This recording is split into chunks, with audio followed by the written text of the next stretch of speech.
Hi guys, मैं उज्जवल कुमार सेन और आप देख रहे हैं उज्जवल कुमार सेन यूट्यूब चैनल। तो गाइस, साउंड का हमने पहला पार्ट तो पढ़ लिया। राइट, हम पार्ट 2 स्टार्ट करने जा रहे हैं और क्या करना है, आपको लास्ट तक वीडियो को देखना है। बहुत कुछ ऐसे चीज़ें बताऊंगा जो इम्पोर्टेंट है और कम्पिटिटिव एग्ज़ाम्स में पूछे जाते हैं। तो पार्ट 1 हमने क्या सीखा, बहुत इंपॉर्टेंट चीज़ें हमने सीख लिया कि भाई वेव क्या होता है, वेव मोशन क्या होता है, उसके बाद लॉन्गिट्यूडनल वेव क्या होता है, ट्रांसवर्स वेव क्या होता है, और भी बहुत सारी चीज़ें हमने देखा। तो यहाँ पर मैं छोटी छोटी चीज़ें बताऊंगा पहले, फिर हम बात करेंगे जो इंपॉर्टेंट जहाँ से क्वेश्चन आता है। पहले बात करता हूँ टोन। टोन बेसिकली क्या होता है? अ साउंड, टोन क्या तक से साउंड होता है, sound of single frequency. Right, इसको हम क्या बोलते हैं? टोन बोलते हैं। वही मान लो मैं बहुत सारे फ्रीक्वेंसी का मिक्सर कर दूं तो उसको हम क्या बोलते हैं? नोट बोलते हैं। राइट, और नोट क्या होता है? बेसिकली प्लीजेंट होता है, अच्छा लगता है सुनने में। और जो अच्छा नहीं लगता है वो क्या होता है? शोर मचाओ, वो क्या होता है? नॉइज होता है। राइट, इसके अलावा गाइस, जो करेक्टरिस्टिक्स होते हैं साउंड के, राइट, करेक्टरिस्टिक्स होते हैं साउंड के, वो क्या क्या होते हैं हमारे? आपके बोल सकते हो पीच होता है, उसके बाद लाउडनेस होता है, उसके बाद लाउडनेस में सॉफ्टनेस आ गया, सॉफ्ट साउंड आ गया। राइट, लेकिन इन सारे में इतना इंपॉर्टेंट नहीं है। पिच और लाउडनेस में पता लगता है किस तरह का साउंड है। मोस्ट इंपॉर्टेंट क्या है हमारा? Intensity of sound. वो मैं आपको बताने जा रहा हूँ, बहुत इंपॉर्टेंट है, ध्यान से सुनिएगा। Intensity, intensity of sound. Right, बहुत इंपॉर्टेंट है। तो guys basically intensity of sound को मान लो डिनोट करते हैं आई से। आई इज इक्वल टू क्या होता है? Energy upon area into time. इसको फॉर्मूला है हमारा इंटेंसिटी ऑफ साउंड का। इसका अगर मैं एसआई यूनिट देखूं तो कैसे देखेंगे, मैं आपको समझाऊंगा अच्छे से। एनर्जी का यूनिट क्या होता है? जूल होता है एसआई में। एरिया का क्या होता है? मीटर होता है, मीटर स्क्वायर होता है। और टाइम में क्या होता है? सेकंड होता है। और हमें पता है जूल पर सेकंड क्या होता है, इसको हम वट भी बोल सकते हैं। और यानी कि इसको हम बोल सकते हैं वट पर मीटर स्क्वायर, और इसको ऐसे भी लिख सकते हैं watt meter to the power -2, because ऊपर जाएगा तो क्या आ जाएगा? माइनस साइन आ जाएगा। क्लियर हो गाइस? आपको क्या बोलने की कोशिश कर रहा था मैं। अब गाइस बात करते हैं क्या, जो स्पीड है, speed of sound different media में क्या होगा, मतलब अलग अलग मटेरियल में कितना होगा, हमें वो निकालना है।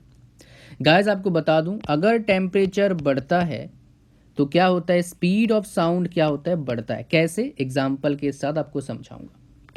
एट 0 डिग्री सेंटीग्रेड एयर का ले रहा हूँ, एयर का स्पीड कितना होता है आपका? 331 मीटर पर सेकेंड। वहीं मान लो 22 डिग्री सेंटीग्रेड कर दूँ मैं, तो इसका स्पीड होता है 344 मीटर पर सेकेंड। वहीं मान लो थोड़ा और बढ़ाएं 25 डिग्री सेंटीग्रेड, इसका स्पीड हो जाता है कितना? थोड़ा और बढ़ता है, वो कितना? थोड़ा गेस करिए, आप गेस करिए। हाँ, आपको बता रहा हूँ 346 मीटर पर सेकेंड। इसका मतलब क्या हुआ? जैसे जैसे हमने टेम्परेचर बढ़ाया, स्पीड ऑफ साउंड उस मीडियम में बढ़ता गया। देख रहे हो ना, बढ़ रहा है। राइट, अब गाइस बात करते हैं कुछ और बात जो इंपॉर्टेंट। इन जनरल अगर बात करें, सॉलिड में सबसे ज़्यादा स्पीड ऑफ साउंड होता है। और कौन से सॉलिड में सबसे ज़्यादा होता है? एल्यूमिनियम में। भाई साहब कितना होता है? 6420। वहीं मान लो मैं स्टील की बात करूं तो जो आपका स्पीड ऑफ साउंड होता है 5960। वहीं मान लो मैं ग्लास की बात करूं तो स्पीड ऑफ साउंड कितना होता है आपका? 3980। ये आपका स्पीड ऑफ साउंड होता है। वहीं अगर लिक्विड की बात करें, वाटर, वाटर में दो आता है, एक सी वाटर आता है और एक आपका डिस्टिल्ड वाटर जिसमें नमक नहीं होते। सी वाटर में इसका स्पीड होता है 1531 और डिस्टिल वाटर में होता है थोड़ा कम, 1498। ये सारे किसमें है? यूनिट क्या है गाइस? मीटर पर सेकंड। इसमें गड़बड़ मत करना। वही मान लो गैसेस की बात करूं मैं, हाइड्रोजन, हाइड्रोजन में जो स्पीड ऑफ साउंड होता है वो कितना होता है? 1284। और सल्फर डाइऑक्साइड, सल्फर डाइऑक्साइड में कितना होता है? SUL dioxide. राइट, वो कितना होता है आपका? 213। राइट, मैं एयर के बारे में ऑलरेडी बता चुका हूँ। जितना हो सकता है आप याद करें, काम का है, आपको काम आएगा और आगे बेनिफिट्स मिलेंगे। राइट, इस चीज़ का। गाय जैसे के बारे में बात करूँगा, जो हम बात करते हैं ना सोनिक, सुपर सोनिक, आपने सुना भी होगा, सुना है ना इसके बारे में। अगर मान लो, अगर मान लो किसी भी ऑब्जेक्ट का स्पीड ज़्यादा हो जाए स्पीड ऑफ साउंड से उस मीडियम में, उसको हम क्या बोलते हैं? सुपरसोनिक स्पीड बोलते हैं। समझ में आया क्या बोला? कुछ एयरक्राफ्ट हैं जो सुपरसोनिक स्पीड चलते हैं, वो क्या कर सकते हैं? ग्लास को, जो ग्लास है उसको तोड़ सकते हैं, उसको ब्रेक कर सकते हैं। इवन जो बिल्डिंग है हमारे, उसको भी, बिल्डिंग को भी क्या कर सकते हैं? वो डैमेज कर सकते हैं। गाइस आपके लिए क्वेश्चन है, तो क्वेश्चन क्या है? सोनिक बूम क्या होता है? What is sonic boom? What is sonic boom? Write down in the comment section. Sonic boom होता क्या है आपको कमेंट में लिखना है खुद से, राइट गाइस। नेक्स्ट टॉपिक हमारे पास आता है, और नेक्स्ट टॉपिक क्या है? Reflection of sound, right. क्या है गाइस? Reflection of sound.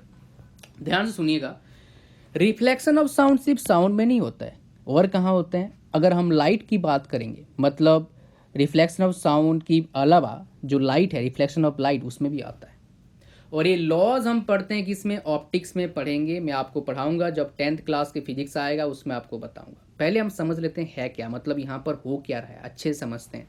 जैसे मान लो हमारे पास एक प्लेन है, एक प्लेन में अगर कोई इंसिडेंट करता है किसी प्लेन के ऊपर, और फिर क्या करेगा? रिफ्लेक्ट करेगा। अगर इसके ऊपर एक नॉर्मल खींचो, नॉर्मल मतलब क्या? 90 डिग्री इस प्लेन के करस्पॉन्डेंस, तो क्या होगा? ये जो incident angle I is equal to क्या हो जाएगा? आर हो जाएगा, मतलब रिफ्लेक्शन एंगल आर। इसी को हम क्या बोलते हैं? रिफ्लेक्शन ऑफ साउंड बोलते हैं, और ये लॉ होता है बेसिकली एक, राइट। तो गाइज अब हमारे पास नेक्स्ट टॉपिक आता है, वो क्या? इको। छोटे में जब भी हम घूमने जाते हैं पहाड़ों के पास, हम चिल्लाते हैं तो एक आवाज़ वापस आता है, उस आवाज़ को क्या बोलते हैं? हम इको बोलते हैं। गाइस मिनिमम डिस्टेंस इको को अच्छे सुनने के लिए कितना चाहिए? 17.2 मीटर। ऐसा क्यों? बिकॉज हमारा ब्रेन जो रेस्पॉन्स करता है उसके लिए कितना टाइम चाहिए? 0.1 सेकेंड, इसलिए ऐसा होता है, राइट। तो गाइस ये इंपॉर्टेंट है, इसको याद रखिएगा, 17.2 मीटर। गाइस इसी से रिलेटेड और एक चीज़ आता है, रिवर्बरेशन। रिवर्बरेशन एक्चुअली क्या होता है बेसिकली? अगर मान लो कोई ऑडिटोरियम हॉल है, काफ़ी बड़ा हॉल है, वहाँ कुछ बात करते हैं तो क्या होता है? चारों दीवार की ओर क्या होता है? रिफ्लेक्शन होता है। मतलब क्या होता है? साउंड क्या होता है? रिफ्लेक्ट करता है। और वो रिफ्लेक्शन किस तरह का होते हैं? रिपीटेड रिफ्लेक्शन होते हैं। उसको क्या बोलते हैं? बेसिकली रिवर्बरेशन बोलते हैं। जो रिपीटेड रिफ्लेक्शन ऑफ साउंड हो रहा है किसी भी हॉल में, उसको क्या बोलते हैं? Reverberation, right. और रिवर्बरेशन ज़्यादा हो जाए तो दिक्कत आता है, बिकॉज जो बोल रहे हैं वो सुनाई नहीं देता है, वो फिर क्या ओवरलैप करता है हमारा साउंड, फिर अच्छे से सुनाई नहीं देता है, राइट। लेकिन उसको कम करने का हमारे पास तरीका है। हम क्या करते हैं, जो हमारे सीलिंग होता है उसमें हम फॉल लगा देते हैं, उसके बाद तरह तरह के मटेरियल हम आसपास लगा देते हैं। जैसे मान लो कारपेट बिछा दिया हमने नीचे, उसके बाद साइड में जो विंडो है, डोर है, उसमें कर्टन्स डाल दिया। वो क्या करते हैं? फिर साउंड को एब्सॉर्ब कर लेते हैं। तो इस तरह का हम चीज़ें करके क्या कर सकते हैं? रिवर्बरेशन को रोक सकते हैं।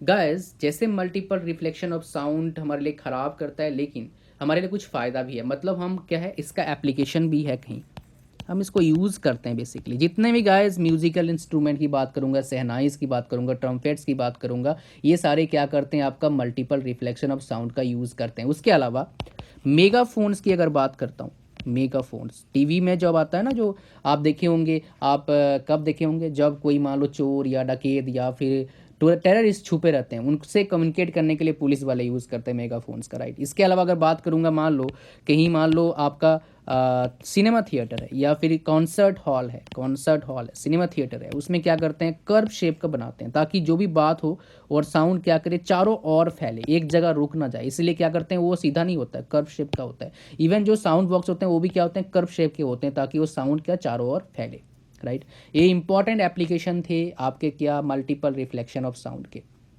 गैस मैंने आपको बताया था दो पार्ट में होगा हमारा साउंड, लेकिन ये क्या है? हमारा दूसरा पार्ट चल रहा है, लेकिन एक और पार्ट आपको बताऊंगा जिसमें मैं आपको एप्लीकेशन ऑफ साउंड के बारे में बताऊंगा, सोनार के बारे में बताऊंगा, इवन ह्यूमन ईयर के स्ट्रक्चर के बारे में बताऊंगा। इसलिए मैंने वो तीसरा पार्ट कर दिया, बिकॉज उसमें कुछ इंपॉर्टेंट चीज़ें हमें पता होना चाहिए।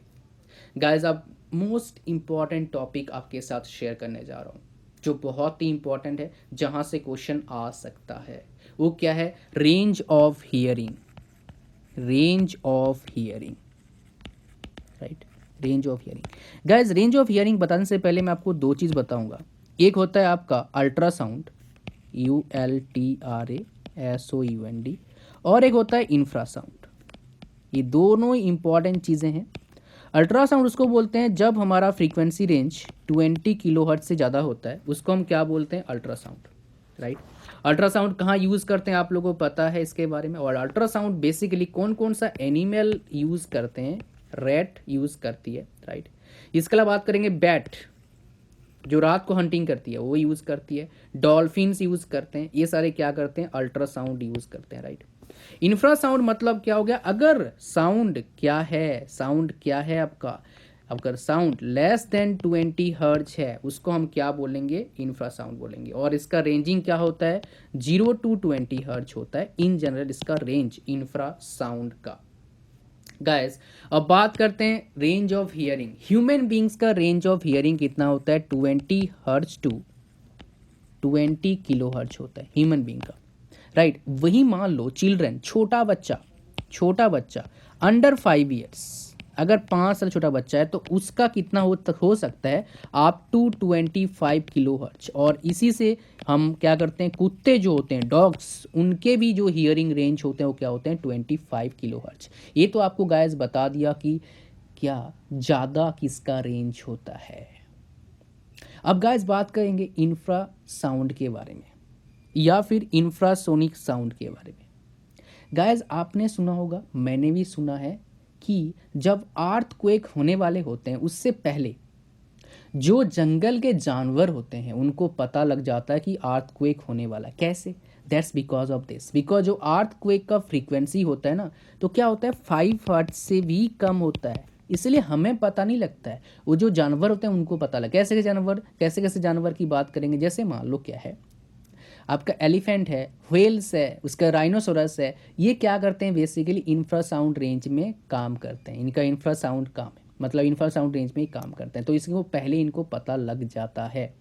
समझ में आया गाइस। तो गाइस इसी मकसद से मैं आपको बोला लास्ट तक आपको वीडियो को देखना है। अब गाइस नेक्स्ट ट्यूटोरियल में हम क्या बात करने वाले हैं आपको ऑलरेडी बता चुका हूँ। तो गाइस होपफुली इस लेसन से आपने कुछ अच्छा चीज़ सीखा, राइट। और एक बात गाइस, जैसे जैसे हमारा उम्र बढ़ता जाता है ना तो वैसे वैसे क्या होता है, हमारा जो हियरिंग रेंज है वो क्या होता है, घटता जाता है। तो ये बात याद रखिएगा, राइट। तो गाइस क्या करना है आपको, वीडियो को लाइक करना है, दोस्तों के साथ ज़रूर शेयर करना है, अगर नहीं सब्सक्राइब कर रखा है सब्सक्राइब करो, बेल आइकन जो है उस पर दबाओ अगर आपको नोटिफिकेशन चाहिए, नहीं चाहिए मत दबाओ, राइट। और कमेंट करना है जो आपको क्वेश्चन पूछा उससे रिलेटेड, कि भाई क्वेश्चन का आंसर क्या है वो कमेंट करना है, राइट। तो गाइज इस लेसन में इतना ही, तो मैं चलता हूँ, bye bye, see you soon in my next lesson. तो keep watching and keep learning. अब नेक्स्ट आपको क्या करना है, मोस्ट इंपॉर्टेंट बताना भूलिए आपको क्या है, प्रैक्टिस। बिना प्रैक्टिस के गाइस कुछ नहीं होगा, आपको प्रैक्टिस करना ही पड़ेगा। जो जितना प्रैक्टिस करेगा उसका स्कोर उतना ज़्यादा होगा। अब तक आप एरोज के मतलब समझ गए होंगे जो मैं बता रहा हूँ आपको, राइट। तो guys bye bye, see you soon.